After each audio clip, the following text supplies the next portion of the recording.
If you're Phoenix now, how good a sign is it that they didn't need 47 from Booker and got that great balance? Four guys between 20 and 23 points a game, high shooting percentages up and down the line.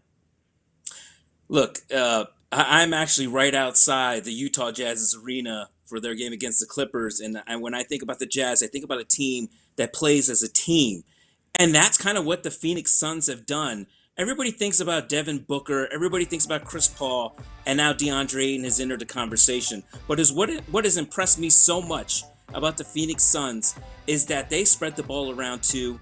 Everybody seems confident. They trust in one another, and that trust and it continues to grow with each playoff game. You could see it building when they beat the Lakers, and now you saw it in Game 1 against Denver. They're a very connected team, and I've been very impressed by that. And this is one of these things you can see it growing even without monster games of Chris Paul. Chris Paul had a great game this last game, but there have been games that he wasn't that great, obviously due to his shoulder.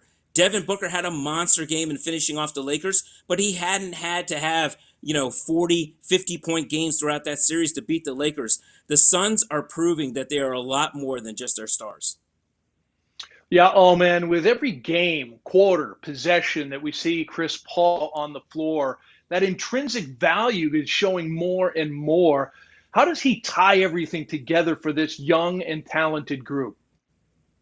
Well, he brings that experience not only of being in the playoffs, but it's just that they have a leader when they need to look to somebody in moments when things get tight, especially in a playoff game. That's so important for a young team. I covered the New Jersey Nets in the early 2000s with Jason Kidd, and they had talent: Kerry Kittles, Keith Van Horn, Kenyon Martin, Richard Jefferson. But those guys had to look to the leader in the final moments when things got tight.